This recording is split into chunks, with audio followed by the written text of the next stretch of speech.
موڑا شریف کا جو سلسلہ ہے وہ حضرت بابا جی قاسم موڑوی رحمۃ اللہ میرے پردادا کے والد صاحب، تو ان کو جو فیض ملا وہ دربار عالیہ کئیاں شریف جو آزاد کشمیر میں ان سے ملا۔ ہمارے آستانے کی جو خاص منفرد تعلیم ہے وہ ذکر اور وظائف ہیں۔ ہر شخص اور ہر خانقاہ اور ہر سلسلہ جو ہے وہ آپ کو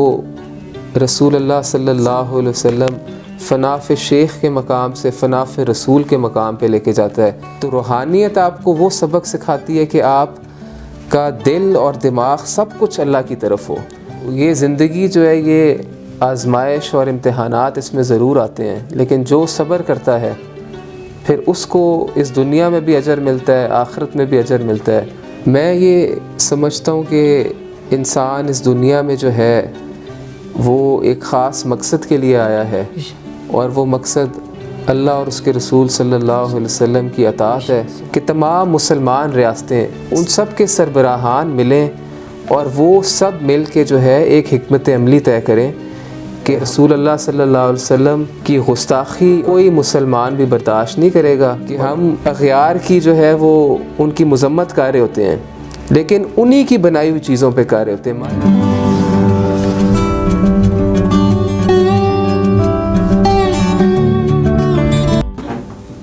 بسم اللہ الرحمن الرحیم، اللہم صلی علی سیدنا مولانا محمد وعلی آل سیدنا مولانا محمد مبارک وسلم۔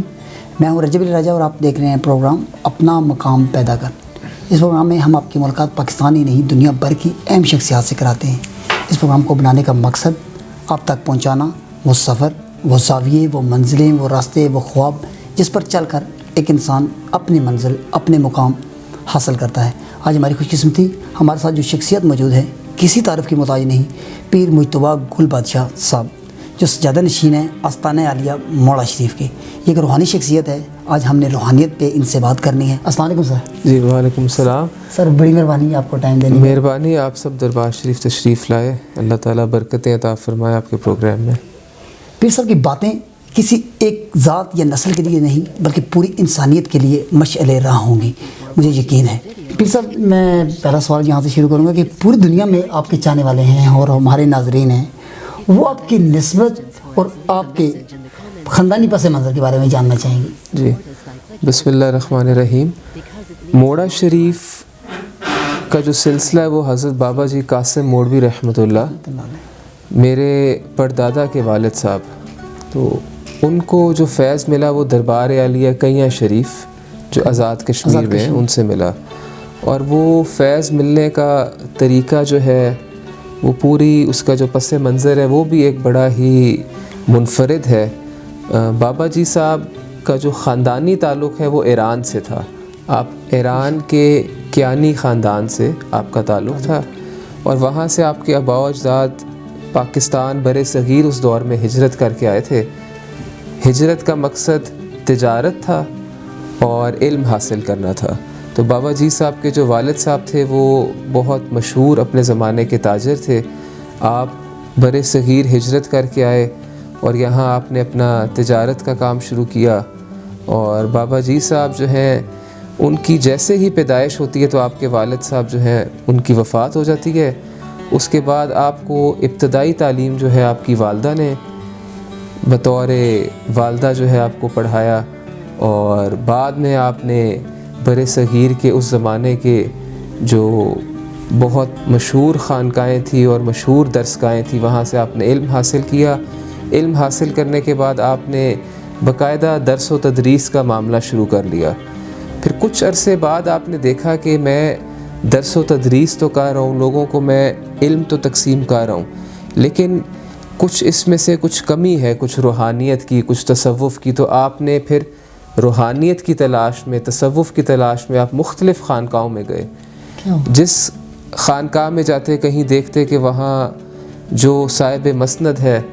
وہ غیر شرعی طریقے سے بیٹھا ہے، کسی کے بال بڑے ہیں، کسی کے ناخون بڑے ہیں، کسی کے پاس علم نہیں ہے۔ کیونکہ آپ عالم تھے تو عالم سب سے پہلے جو ہے وہ یہ دیکھتا ہے کہ جو صوفی ہے اس میں شریعت کی جو ہے وہ پاسداری نظر آتی ہے کہ نہیں۔ تو آپ نے اس حوالے سے کلیام شریف حضرت بابا شاہ فضل کلیامی رحمۃ اللہ ان کے پاس گئے اس طرح مختلف کسی مجذوب کی درگاہ پہ گئے، کسی بہت سی درگاہوں پہ گئے، لیکن بالآخر آپ کو حضرت بابا شاہ فضل کلیامی نے بھی آپ کو فرمایا کہ تمہارا فیض میرے پاس نہیں، تم اس طرف پہاڑوں کی طرف رخ کرو. تو آپ وہاں سے ہوتے ہوئے کشمیر گئے.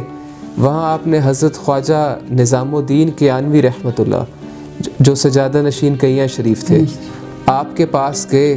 اور آپ نے جیسے ہی بابا قاسم موڑوی رحمۃ اللہ کو دیکھا تو آپ نے فرمایا کہ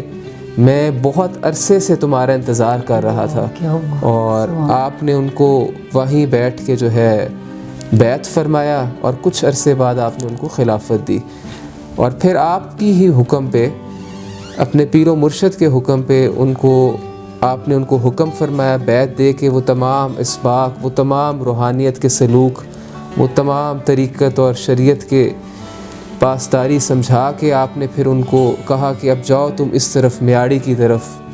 مری جسے پہلے زمانے میں کہا جاتا تھا، اس طرف جا کے اپنا ڈیرا لگاؤ. تو آج سے 100-150 سال قبل وہ جگہ بالکل غیر آباد تھی جہاں میرے جد امجد نے ڈیرا لگایا. اور اب بھی وہ جگہ اگر آپ دیکھیں تو اس کے ارد گرد جو ہے وہ غیر آباد جگہ ہے. وہاں آپ نے ڈیرا لگایا، لوگوں کو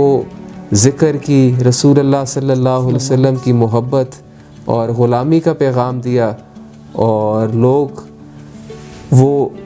تصوف کی تلاش اور روحانیت کی تلاش میں آتے اور اپنا جام بھر کے جاتے. تو یہ مختصر سی ایک بیعت کا سلسلہ ہے. اور سلسلہ نقش بندیہ میں آپ نے جو ہے وہ بیعت کیا. آپ کو آپ کے پیر و مرشد نے 4 سلاسل میں اجازت دی تھی، لیکن آپ نے آگے جو لوگوں کو بیعت کیا اور جو سلسلہ آپ نے سنبھالا وہ سلسلہ نقش بندیہ تھا. سر، کہ آج کے دور میں آستانہ جو ہے تبلیغ کے دین، علم اور روحانیت کے درس دے رہے ہیں؟ جو مستند خانقاہیں ہیں، جس طرح ہماری خانقاہ 150 سال پرانی، اسی طرح سے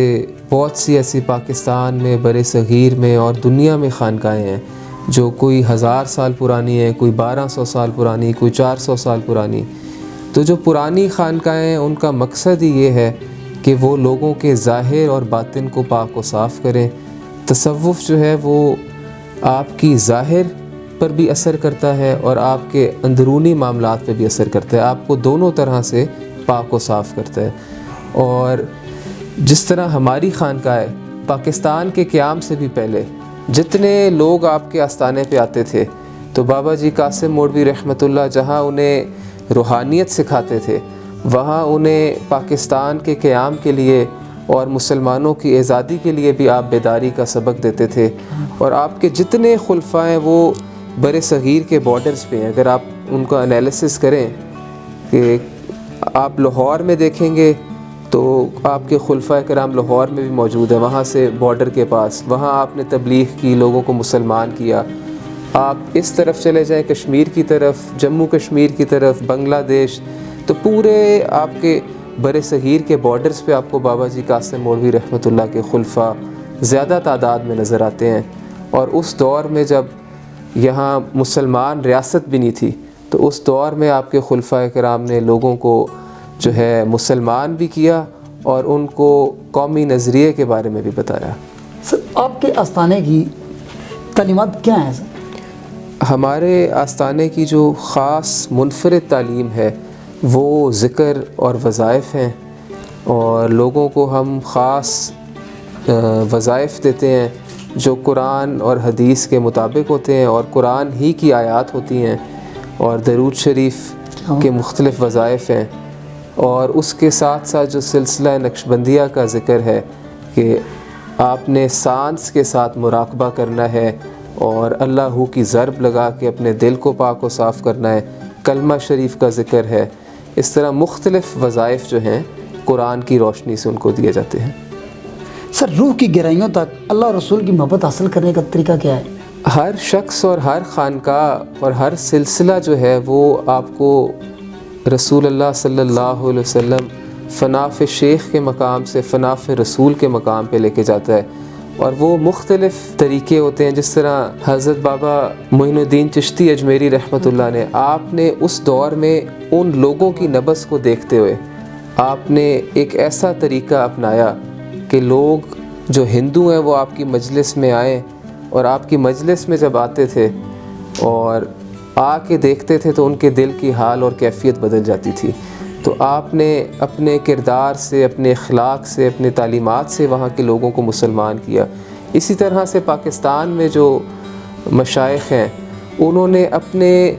دور کے مطابق، اپنے حالات کے مطابق، اپنے ارد گرد کے لوگوں کے مطابق جو ہے، کچھ نے چشتی سلسلے میں لوگوں کو فیض دیا ہے، کچھ نے قادری سلسلے میں، کچھ نے نقشبندی، سہروردی، مختلف سلاسل میں. تو یہ ہر سلسلہ جو ہے یہ محبت مصطفیٰ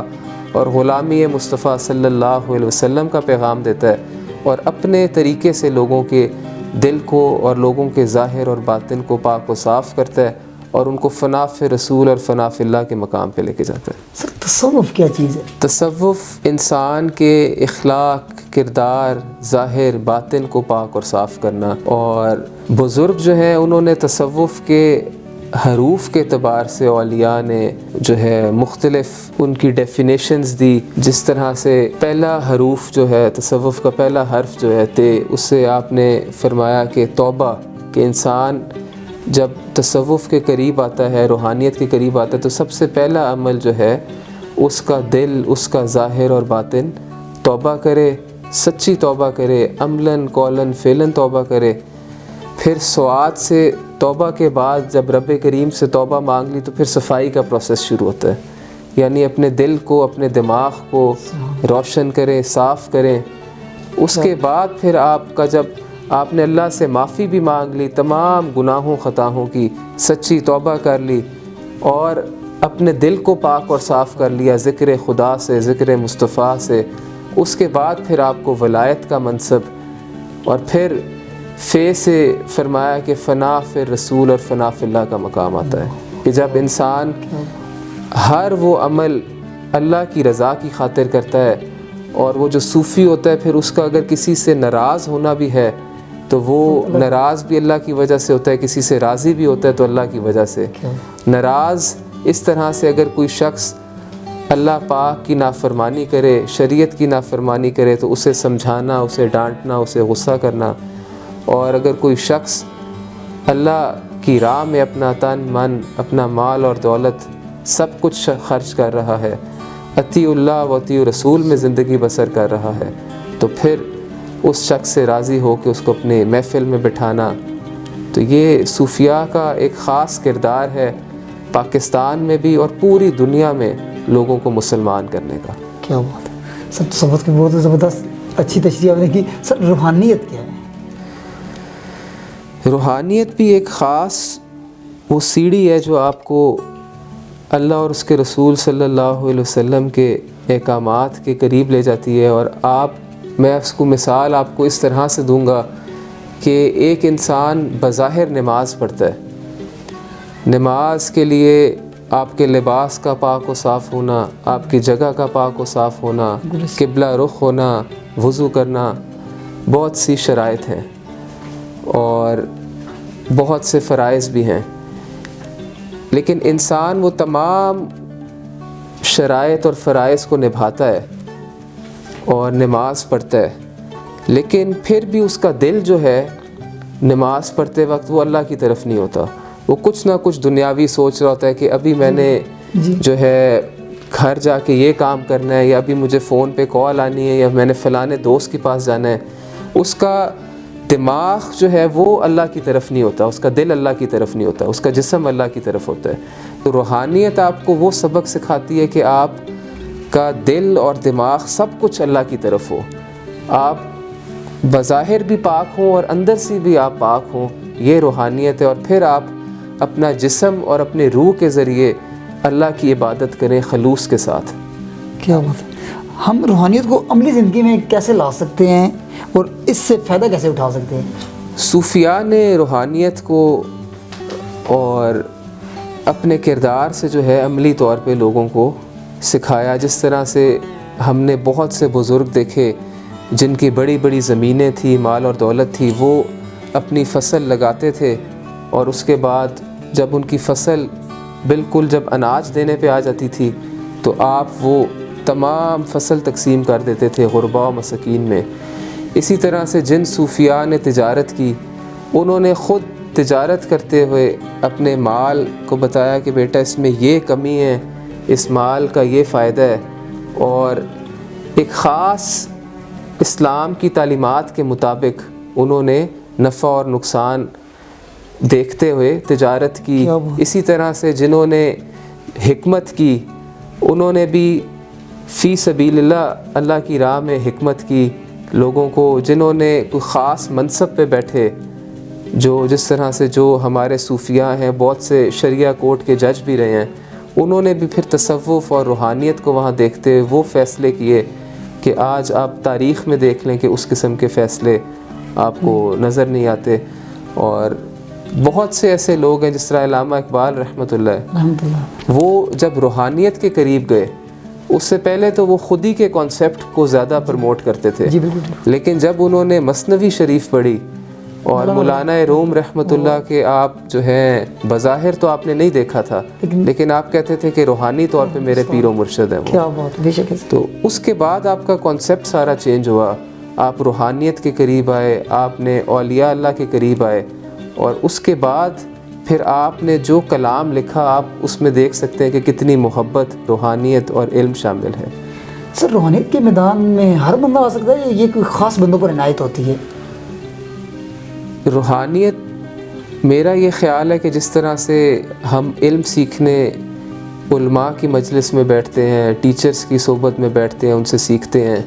اسی طرح سے روحانیت کو حاصل کرنے کے لیے، سیکھنے کے لیے کوئی ایسی صحبت ضروری ہے، کوئی ولی کامل جو ہے اس کے ہاتھ میں بیعت ہونا، اور پھر ایک خاص سلسلے میں جا کے اس سلسلے کی خدمت، اس کے وظائف، اس کی تعلیمات، اور پھر جس طرح سے اس سلسلے میں بتایا گیا کہ کس طرح سے آپ نے مراقبہ کرنا ہے، کیا کیا آپ نے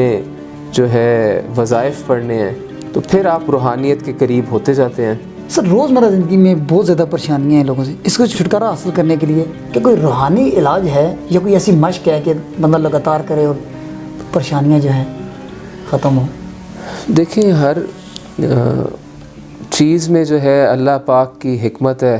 اور اللہ پاک نے قرآن کریم میں یہ ہمیں بتایا ہے کہ مسلمانوں کو اور بالخصوص تمام انسانوں کو اللہ پاک آزمائے گا، کسی کو مال کے نقصان سے، کسی کو اولاد کے، کسی کو باغات کے.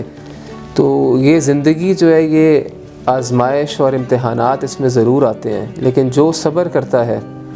پھر اس کو اس دنیا میں بھی اجر ملتا ہے، آخرت میں بھی اجر ملتا ہے. اور روحانیت میں آپ کو سب سے پہلا جو سبق سکھایا جاتا ہے وہ اللہ اور اس کے رسول صلی اللہ علیہ وسلم کی غلامی کے بعد صبر کا ہے، استقامت کا ہے، پھر توکل کا ہے. یہ آپ کو اسباق سکھائے جاتے ہیں، آپ کو ایسے وظائف پڑھائے جاتے ہیں درود شریف کے اور قرآن کریم کے، جس سے آپ کو صبر بھی ملتا ہے اور آپ کے رزق میں برکتیں بھی آتی ہیں. باقی سیرت میں رسول اللہ صلی اللہ علیہ وسلم کی اگر آپ احادیث مبارکہ پڑھیں تو آپ کو اس بات کا علم ہوتا ہے کہ بہت سی ایسے ہماری روزمرہ کی خود کی کوتاہیاں بھی ہوتی ہیں جو انسان خود اپنے ہاتھوں سے کرتا ہے، اور اس کے بعد اس کے امتحانات شروع ہوتے ہیں. تو جیسے اپنے خونی رشتہ داروں سے ہمدردی نہیں ہے، ان سے رحم دلی اور نرمی نہیں ہے، جیسے اللہ پاک نے جو ہمیں حقوق العباد کا حکم دیا ہے ان حقوق العباد کو ہم صحیح طریقے سے نہیں نبھاتے. تو بہت سے ایسے معاملات ہیں جب انسان علماء کی صحبت میں، اولیاء کی صحبت میں بیٹھتا ہے، ان کو وہ خاص درس دیا جاتا ہے تو ان کے دنیاوی معاملات بہتر ہوتے ہیں. سر زندگی کیا ہے؟ حقیقی انسان جو ہے، انسان کی منزل کیا ہے؟ میں یہ سمجھتا ہوں کہ انسان اس دنیا میں جو ہے وہ ایک خاص مقصد کے لیے آیا ہے، اور وہ مقصد اللہ اور اس کے رسول صلی اللہ علیہ وسلم کی اطاعت ہے. سبحان اللہ. جو انسان صرف عبادت کر کے نہیں، عبادت تو ایک حصہ ہے، اس کے علاوہ اپنے زندگی کے تمام معاملات میں آپ تجارت کر رہے ہیں، کاروبار کر رہے ہیں، آپ سفر کر رہے ہیں، آپ اپنے ہمسایوں کو پاس بیٹھے ہیں، تو وہ تمام، کیونکہ اسلام جو ہے وہ کسی مفروضوں پہ نہیں بنا، وہ ایسا دین ہے جو ہمیں زندگی گزارنے کے تمام قواعد اور ضوابط سکھاتا ہے، اور اگر ہم ان قواعد پہ، ان اصولوں پہ چلیں گے تو ہم اگر اپنا روزمرہ کا کام بھی کر رہے ہیں تو وہ بھی ہماری عبادت کے حصے میں ہے۔ اگر ہم ناپ تول میں کمی نہیں کر رہے، اگر ہم تجارت کرتے ہوئے جھوٹ نہیں بول رہے، تو یہ بھی ہمارے عبادت کے اس میں حصے میں آتا ہے۔ اور زندگی جو ہے وہ ایک خاص، آپ جو اس زندگی میں اعمال کریں گے، آپ کو، مسلمانوں کو اس کا اجر جو ہے وہ پھر قبر اور حشر میں بھی ملے گا۔ اور یہ زندگی ایک چھوٹا سا حصہ ہے، جو اصل زندگی ہے وہ ہماری جو ہے دائمی زندگی ہے، ابدی زندگی ہے۔ انسان جو اس زندگی میں عمل کرے گا اس کو اس کا ایک خاص انعام یا عذاب جو ہے وہ قبر میں بھی ملے گا اور روز محشر بھی ملے گا۔ فرانس میں بار بار حضور پاک صلی اللہ علیہ وسلم کی ذات کے بارے میں گستاخیاں ہو رہی ہیں، لیکن کسی خانقاہوں سے فرانس کے بارے میں یا حکومت کے اقدامات جو ہیں ان کے خلاف بات ہوتی ہوئی نہیں دیکھ رہے ہم۔ تو اب کیا سمجھتے ہیں کہ یہ جو خاموشی ہے یہ کیسی ہے؟ اور علامہ اقبال رحمۃ اللہ علیہ نے بہت عرصہ پہلے کہا تھا کہ نکل کر خانقاہوں سے ادا کر رسم شبیری۔ کیا یہ وقت نہیں ہے کہ خانقاہوں سے نکلا جائے اور حضور کی حرمت کی بات کی جائے؟ بے شک آپ ٹھیک فرما رہے ہیں، لیکن میں یہ سمجھتا ہوں کہ ہمیں اس سے بھی بڑھ کے اقدامات کرنے کی ضرورت ہے بطور مسلمان۔ یہ کسی ایک خانقاہ، ایک ریاست کا کام نہیں۔ جو رسول اللہ صلی اللہ علیہ وسلم کے بے ادب ہیں، گستاخ ہیں، میں سمجھتا ہوں کہ تمام مسلمان ریاستیں، جیسے میں نے اپنے جمعوں کی تقاریر میں یہ کہا کہ تمام مسلمان ریاستیں 60 ہیں، 70 ہیں، جتنی بھی ہیں، ان سب کے سربراہان ملیں اور وہ سب مل کے جو ہے ایک حکمت عملی طے کریں کہ ہماری یہ جو ہے رسول اللہ صلی اللہ علیہ وسلم کی گستاخی اور بے ادبی جو ہے وہ کوئی مسلمان بھی برداشت نہیں کرے گا، اور ایسے قوانین بنائیں کہ جس میں کسی ایک ملک کا پریشر نہ ہو، پھر تمام مسلمانوں کی ریاستوں کے پریشر ہو۔ کیونکہ پاکستان میں آپ دیکھیں تو کافی جو ہے وہ مزاحمت کی، بہت سے احتجاج بھی کیے، لیکن صرف یہ پاکستان یا ہندوستان یا بنگلہ دیش کے مسلمانوں کا کام نہیں، یا ترکی کے مسلمانوں کا کام نہیں۔ پھر اس کے بعد ہمیں کچھ عملی طور پہ حکمت عملی بھی بنانی ہے بحیثیت مسلمان، کہ جس طرح ہمیں حضور صلی اللہ علیہ وسلم نے فرمایا کہ مسلمانوں کے بھائی ہیں، تو ہمیں اب وہ بھائی چارے کا رویہ جو ہے وہ ہمیں پیدا کرنا ہے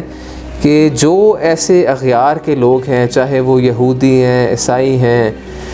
ہم ایک ایسی حکمت عملی بنائیں مسلمان، ان میں ایسی شعور پیدا ہو کہ ہم ان کی تمام اشیاء، سب سے پہلے تو ان کی تمام اشیاء کو بائیکاٹ کریں، بہت زیادہ ان کی تمام چیزوں کا بائیکاٹ کریں، اور اس کے بعد خود مسلمانوں کے جو پروڈکٹس ہیں وہ مسلمان ریاستیں مل کے وہ تمام پروڈکٹس بنائیں، وہ تمام اشیاء بنائیں۔ آج ہمارے مساجد میں بھی آپ دیکھ لیں، میں اکثر یہ مسجد میں بیٹھا ہوا تقریر کر رہا ہوتا ہوں کہ ہم اغیار کی جو ہے وہ ان کی مذمت کر رہے ہوتے ہیں، لیکن انہی کی بنائی ہوئی چیزوں پہ کر رہے ہوتے ہیں۔ مائک بھی انہی کا بنایا ہوا، لائٹس بھی انہی کی بنائی ہوئی، سیل فون بھی انہی کا بنایا ہوا، گاڑیاں بھی انہی کی بنائی ہوئی استعمال کر رہے ہیں، کھانے کی اشیاء بھی انہی کی بنائی ہوئی ہم کھا رہے ہیں، اور وہ کسی نہ کسی طرح سے مسلمان اپنے حصے کا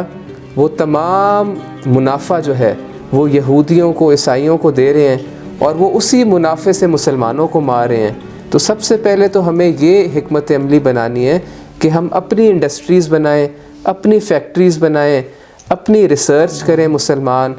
اپنی تعلیمی سائنسی دور پہ اتنے قابل ہوں کہ ہمیں ان کو منافع دینے کے بجائے مسلمانوں کو ہم منافع دیں، اور مسلمانوں کی مال دولت سب کچھ جو ہے وہ مسلمانوں پہ لگے، پھر ہم ان کا مقابلہ کر سکتے ہیں۔ 1400 سال سے وہ ہمارے خلاف سازشیں کر رہے ہیں، اور ہمارے خلاف وہ آپ دیکھیں کہ انہوں نے ریسرچ کر کے اتنی جدید ان کی سائنس ہو چکی ہے کہ ہمارے ہتھیار، ہمارا لباس، ہمارے کپڑے، ہماری مشینریز، ہمارے موبائل، ہماری لائٹس، ہمارے ہر چیز جو ہے، یہاں تک کہ ہمارے تعلیمی نصاب بھی جو ہے وہ انہی کی طرف سے آ رہا ہے. بالکل ایسا. تو ایک طرف سے ہم انہی کی چیزیں استعمال کر رہے ہیں، دوسری طرف سے ہم انہی کا مقابلہ کرنا چاہ رہے ہیں. تو مقابلے کے لیے سب سے پہلی جو شرط ہے کہ آپ ان کے مقابلے میں پہلے خود کو تیار کریں، مسلمانوں کو تیار کریں، تمام ریاستیں مل کے اقدام بنائیں، اور پھر ایسی ٹیکنالوجی، ایسی انڈسٹریز، ایسی فیکٹریز بنائیں، اور مسلمانوں کو ہی سب سے پہلے معیشت مسلمانوں کی اسٹرانگ ہو. باقی ہر مسلمان کے دل میں یہ غم ہے، ہر مسلمان جو ہے وہ اپنی سطح پہ جو ہے وہ کوشش کر رہا ہے، لیکن ہمیں ضرورت یہ ہے کہ آج ہم انفرادی طور پہ اس چیز کی مذمت نہ کریں، ہم اجتماعیت میں مذمت کریں، اور تمام ممالک، تمام اسلامی ممالک مل کے اس چیز کی مذمت کریں. سر دنیا بھر میں مسلمانوں پر جو ظلم ہو رہے ہیں، یہ اس کی بنیادی وجہ کیا ہے سر؟ ہمیں اتفاق نہیں ہے یا اس کی اگر دیکھا جائے 1400 سال سے حضرت بلال حبشی رضی اللہ تعالی، رسول اللہ صلی اللہ علیہ وسلم کے بے شمار غلام، انہوں نے یہ ظلم، یہ چیزیں برداشت کی. کئی کو شہید کیا گیا، کئیوں کے اوپر تپتی ریت پہ لٹایا گیا، کچھ کو کوڑے مارے گئے، کچھ کو جو ہے اپنے علاقے سے جو ہے بے دخل کر دیا گیا. تو یہ ظلم تو اس دور سے چلا آ رہا ہے، اور یہ لا الہ الا اللہ کی وجہ سے نہیں، کیونکہ اس دور میں بھی اللہ کو ماننے والے تو تھے، لیکن وہ رسول اللہ صلی اللہ علیہ وسلم کو نہیں مانتے تھے. آج بھی جو مسلمانوں کے ساتھ ان کی بنیادی لڑائی ہے وہ لا الہ الا اللہ پہ نہیں، وہ رسول اللہ صلی اللہ علیہ وسلم آپ کی خاتمیت کو اور آپ کو بطور آخری رسول صلی اللہ علیہ وسلم نہ ماننے کی وجہ سے ہے. اور وہ مسلمانوں کو ایک خاص طریقے سے، سب سے پہلے انہوں نے مسلمانوں کی خلافت کو توڑا، اور پھر مسلمانوں کی جو ایک ریاست تھی جس کے نیچے تمام مسلمان ریاستیں آتی تھی، ان کو توڑ کے ان کو گروہ میں تقسیم کیا، پھر ان کو فرقوں میں تقسیم کیا گیا، مسلمانوں کو ایک دوسرے کے خلاف پیسہ دے کے لڑایا گیا، اور مسلمانوں کو توڑ کے ان کو کمزور بنایا گیا. تو آج ہمیں ضرورت یہ ہے کہ ہم اگر تمام مسلمان اکٹھے ہو کے رسول اللہ صلی اللہ علیہ وسلم کی غلامی، آپ کی تعلیمات، آپ نے جو ہمیں فلسفہ حیات دیا ہے، اگر ہم اس پہ چلیں تو انشاءاللہ وہ تمام مسلمان دوبارہ سے وہ اپنا کھویا ہوا مقام پیدا کر سکتے ہیں. اس کے لیے ہمیں دینی دنیاوی علم حاصل کرنا بھی ضروری ہے، کیونکہ آپ دیکھیں اس دور میں مسلمان اپنا اسلحہ خود بناتے تھے. مسلمان سب سے بہتر حکیم تھے، سب سے بہتر طبیب تھے، سب سے بہتر ریسرچرز تھے. تخلیق کائنات کا کانسیپٹ مسلمانوں نے قرآن سے پڑھ کے دنیا کو دیا. پاکستان کا نظام شمسی کا آج ہم دیکھتے ہیں، لیکن اس دور میں اگر آپ دیکھیں پوری دنیا کا نظام شمسی کا کانسیپٹ مسلمانوں نے دیا. مسلمانوں کی قرآن میں جس طرح آنکھ سے لے کے جسم کے ہر حصے کا ذکر ہے، تو مسلمان اس دور میں قرآن کو پڑھتے تھے، سمجھتے تھے، اس پر عمل کرتے تھے، اور رسول اللہ صلی اللہ علیہ وسلم کی سیرت کو پڑھتے تھے، اس پر عمل کرتے تھے. اور پھر امام غزالی جیسے، حضرت امام جعفر صادق آپ جیسے، اور مختلف مسلمانوں میں آپ دیکھیں کہ کتنے بڑے بڑے محقق، محدث اور فلاسفرز پیدا ہوئے. تو ان سب کی جو ہے وہ بنیادی تعلیم جو تھی وہ قرآن اور حدیث سے تھی. اس کو وہ آگے فالو کر کے ریسرچ کرتے تھے، اور اس کو سائنس سے بھی ملاتے تھے، اس کو دنیا کے تمام علوم سے ملاتے تے. تو ہمیں ضرورت اس چیز کی ہے کہ آج ہم تمام علوم کو سیکھیں، اور قرآن کریم کو ہم پڑھ کے ان تمام علوم پہ امپلیمنٹ کریں، پھر ہی ہم کامیاب ہوں گے. سر آخری سوال، پاکستان کا مستقبل کیا دیکھتے ہیں؟ اللہ پاک نے، یہ واحد وہ ریاست ہے جو اسلام کے نام پہ بنی، ریاست مدینہ کے بعد، اور اللہ پاک نے پاکستان کو ایک خاص مقام دیا ہوا ہے. بے شک ہمارے حکمرانوں میں وہ اتفاق نہیں ہے، کمزوریاں ہیں وہ، لیکن پھر بھی میں یہ سمجھتا ہوں کہ ہمارے ایسے ادارے بھی ہیں جس طرح ہماری افواج پاکستان ہے اور ہمارے دیگر ایجنسیز ہیں جو پاکستان کی حفاظت کے لیے بھی لڑ رہے ہیں اور مسلمانوں کے لیے بھی لڑ رہے ہیں. آپ دیکھتے ہیں حرم شریف میں، روضہ رسول پہ، خانہ خدا میں جب سب سے پہلے کوئی بات آتی ہے تو سب سے پہلے پاکستان کی افواج جو ہیں وہ کھڑی ہوتی ہیں کہ ہم حفاظت کریں گے، ہمارے ذمہ لگائیں. اور ابھی بھی بہت سے ہمارے فوجی جوان جو ہیں وہ حرم پاک کی حفاظت کر رہے ہیں. اسی طرح سے جہاں کہیں بھی پوری دنیا میں مسلمانوں کی جہاں ضرورت آتی ہے تو پاکستان کے مسلمان جو ہیں، چاہے وہ آپ ہیں، ہم جیسے لوگ ہیں، ان کا دل سب سے پہلے وہ خون کے عنصر ہوتا ہے اور وہ کہتے ہیں کہ ہم مدد کریں جا کے اپنے دیگر مسلمان بھائیوں کی، کشمیر میں، فلسطین میں. تو اللہ نے پاکستان کو ایک خاص مقام دیا ہے اور انشاءاللہ نیک قیادت آئے، وہ باہمت قیادت آئے، با اخلاق قیادت آئے تو انشاءاللہ پاکستان اپنا وہ مقام حاصل کرے گا کہ تمام مسلمان ریاستوں کو اکٹھا کر کے ایک مضبوط نظام بنائے گا انشاءاللہ. اس سب خانقائی نظام میں روحانیت کے علاوہ آپ کون کون سے شعبوں پر کام کر رہے ہیں؟ جی، ہم خانقائی نظام کو جس طرح سے خانقائی نظام کی بنیاد ہے جو رسول اللہ صلی اللہ علیہ وسلم کی تعلیمات، آپ کی سیرت اور قرآن کریم کو دیکھ کے قرآن کے مطابق جو ہے اس میں ہم سب سے پہلے جو ہے ہمارا ایک تو لوگوں کو ذکر، کہ جو ہمارے پاس ہماری خانقاہ میں آتے ہیں ان کو ذکر کرایا جائے، ذکر سے ان کے قلب کو روشن کیا جائے. اس کے علاوہ پھر علم کے شعبے میں ہمارے مدارس چل رہے ہیں پاکستان کے اور کشمیر کے مختلف شہروں میں. ہماری اپنی مساجد ہیں جو مختلف شہروں میں ہیں. اسی طرح سے ہم نے ایک سکول سسٹم جو ہے الفہم سکول سسٹم کے نام سے، وہ اس کو پچھلے 2 سال سے ہم نے اس کو شروع کیا ہے، جس کا مقصد یہ ہے کہ ہمارے پاس جو بچے پڑھنے آئیں وہ قرآن کا نور بھی حاصل کریں اور اس کے ساتھ ساتھ دینی تعلیم بھی حاصل کریں. جب بچے یہاں سے میٹرک تک پڑھ لیں تو ان کو وہ حافظ قرآن بھی بہترین ہو اور ساتھ ساتھ وہ اچھے، ان کو سائنس اور دیگر سبجیکٹس کے اوپر بھی ان کو اچھی گرپ ہو. اسی طرح سے پھر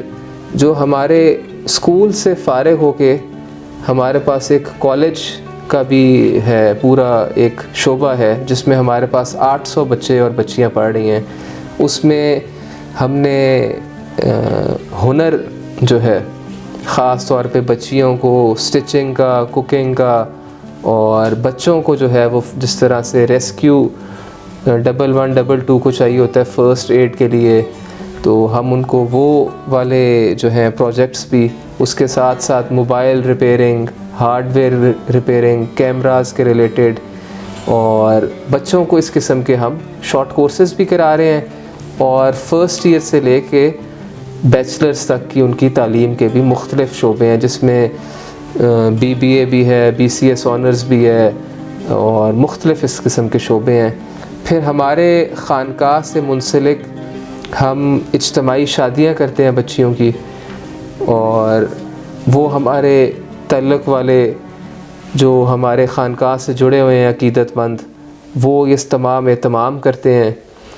پھر ہمارا جو ہے ایک اور پروجیکٹ جو ہے وہ ہمارا واٹر فلٹریشن پلانٹس کا ہے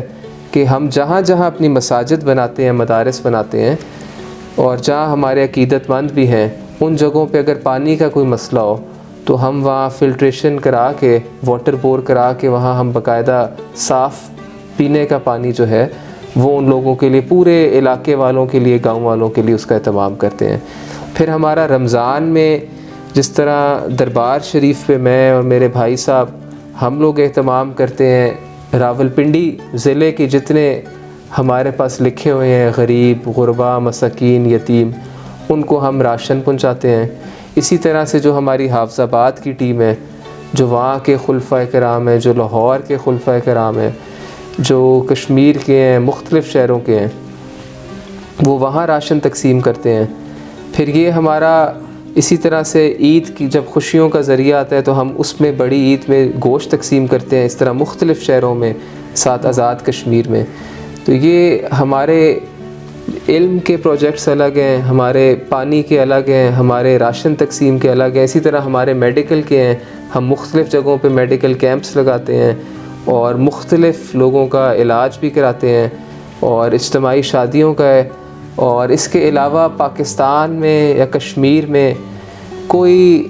آفات آئے یا کوئی ناگہانی ایسا حادثہ ہو جائے، جیسے زلزلہ آیا،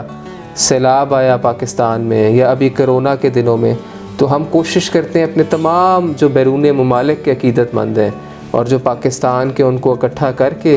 اور پھر ہم کوئی ایسا پروجیکٹ اناؤنس کرتے ہیں کہ ان کو ہم رواں تک راشن، ادویات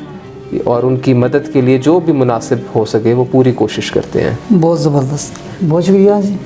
بڑی میں ایک بار پھر شکریہ ادا کرتا ہوں پھر مجتبیٰ گل بادشاہ صاحب کا کہ انہوں نے ہمیں بہت اچھا ٹائم دیا. میں اپنے ایک شعر علامہ اقبال رحمۃ اللہ علیہ کے ایک شعر سے اپنی محفل کا اختتام کروں کہ محمد سے وفا تو نے تو ہم تیرے ہیں، یہ جہاں چیز ہے کیا لوح و قلم تیرے ہیں. اسی طرح کی ایک اور روحانی شخصیات کے ساتھ دوبارہ حاضر ہوں گے. پاکستان زندہ باد.